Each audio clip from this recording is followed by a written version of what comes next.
What is up, YouTube knife community? Back again. How you guys doing today?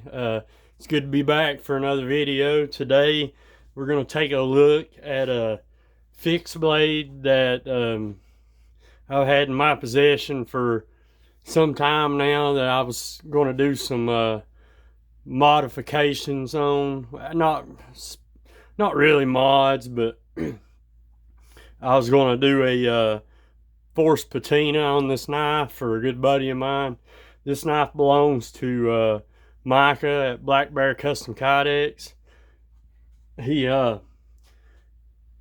sent it to me to check out, and then when he sent it to me, I unsheathed the knife, and it had rust spots all over it. And I sent him pictures of it, and he's like, well, it must be because, you know, I didn't wipe it off good enough or something after the last time I used it. Anybody else, that could have been very easily blamed on me. Somebody could have said, well, no, you know, the knife was fine before I sent it. You're the one who screwed it up, you know, and possibly, you know, have to pay for it if you don't want your name dragged through the mud. So there's one lesson learned. Just be careful about maybe do unboxing videos or whatnot if you're a YouTube channel, or if you borrow a lot of knives off of people and such. Do a video of yourself unboxing it that way, just in case.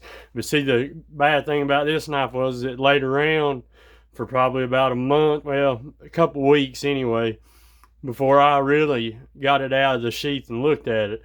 I'd slipped it out and just took a couple glances at it and slid it back in, but didn't pay real close attention to it in the beginning. And then it was obvious when I pulled it out later on that it was speckled up and had spots and all that. So the knife that we're looking at today is this big guy right here. This is a Lon Humphrey Alpha. I'm not sure if these are considered mid-techs or what. These are considered probably just regular production knives, but they're anywhere from like 280 to 330, 350 or something like that. But there is some absolutely beautiful craftsmanship in this leather sheath and in the knife. So there's the sheath I want to show you. It's got a really nice belt loop, big, thick, heavy-duty sheath. You know, you wouldn't just rip that apart. And I kind of like this. I think this is just for aesthetics, really. Maybe it helps retention, I'm not sure. But there's the sheath for the knife. And this knife has desert ironwood handles. If I can get a good shot. There it is. Desert ironwood handles. It's got two, I'm not sure the material on the Corby bolts, but it's got two Corby bolts, a lanyard hole. It's sporting black liners and desert ironwood scales. And what I did was I forced a patina on it to alleviate future rust spotting. So you can see the patina, and then a light sanding after that with like a 2000 grit paper and wet sanding. Right here is Lon Humphrey's logo right there. And he leaves them hammer forge marks up at the top of the blade. I absolutely love that. And it's just a beautiful knife. So what do we got? We got it's a 52-100 blade that reacts to a strop like something amazing. I mean, it strops up quick and strops up beautifully, real super sharp, like hair shaving sharp, very sharp. The blade is 5.5 inches long. The handle is 5 inches, so it's 10.5 overall. With the sheath, the whole package weighs 16.3 ounces. Without the sheath, it weighs 10.6. The stock thickness is 3/16 of an inch. And believe it or not, if you look at the cross section of this knife with me, cross section being right here, right where my thumb is, you can see that that blade, even though it's a bushcraft style knife, is ground very thin. Very thin for a bushcraft knife. If it was a folder, not so much, but for a bushcraft knife, yeah, it's thin. I got one measurement on it that was like an 18, and then everything else was either from 20 to 25. And then you can see how the bevel gets wider at the tip. It gets up to about 50 thousandths behind the edge, up close to the tip. You can see how thick that stock is. Beautiful thick stock. But there's the forced patina. It come out good. I'm very, very, very happy with the way it came out. I have used this knife, but I'm not going to use it anymore now that I put this finish on it for my buddy Micah. So we're going to stop right there with it. And for today, for gear, I want to show you guys this. And this, I'm going to plug Micah in this video right now, since he was gracious enough to send me this knife so we could take a look at. This is something that he made for my son back several months ago. And my son has lost the fire steel that goes in it. This is a fire steel holder right here. It's an Altoids 10 holder that he can make for you guys. He can make them this size, the small size, whatever. It's riding on a combat loop. And for those guys, Dave, here you go. I've been wanting to show you this. This is a combat loop right here. Looks very similar. I wish I had a tech lock here. Maybe I'll do another video on that. But this one is a combat loop, and the way it works is this is a button. You push that button and it folds open, and you feed your belt through it and shut it back. But then when you shut it back, you push that over, and now all of a sudden it will not open. So it's as solid as a tech lock.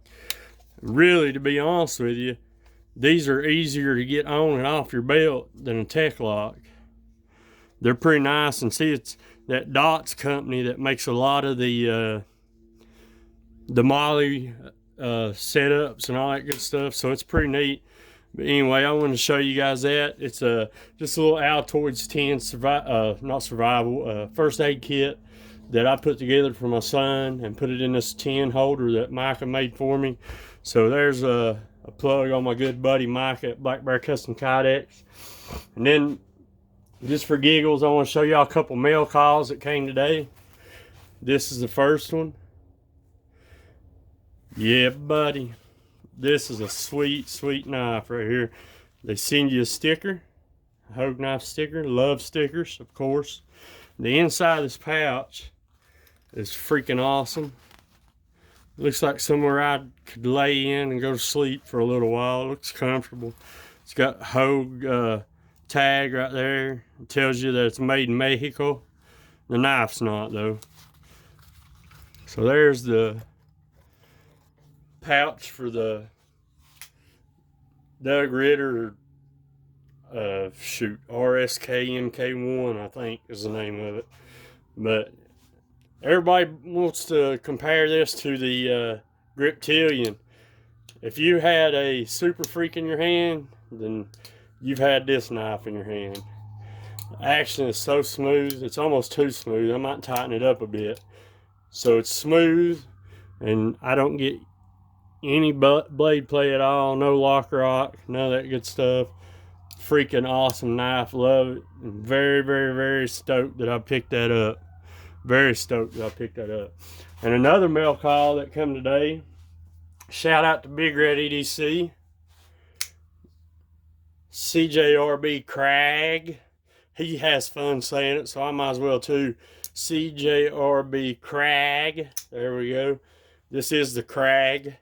It is a green G10, D2, liner lock, flipper, all that good stuff. So there's that.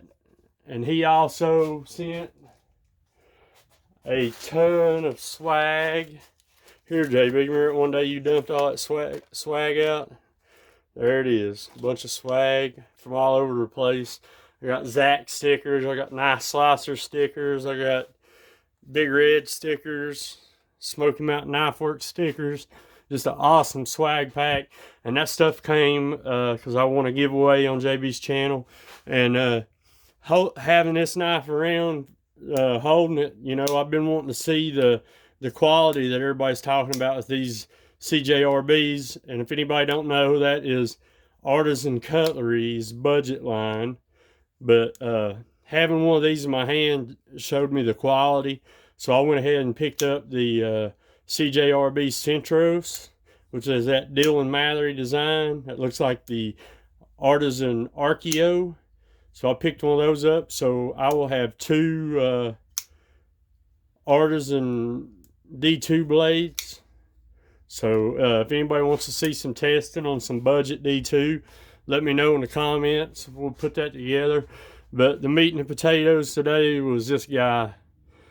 This is just a freaking beautiful knife. I love it. In the hand, man, that thing feels like a freaking tank. And before I put this finish on it and I was using it, dude, this knife does its thing. It's awesome. It slices good. You do your food prep. You can do your batoning and all that good stuff. It is an excellent knife. But that's all I got for today, guys. Thanks for tuning in, and thanks for hanging out. Thanks for watching. Thanks for subscribing. Like that video. If you're not subscribed, subscribe, and leave me a comment, guys. I'll get back to you. Thanks.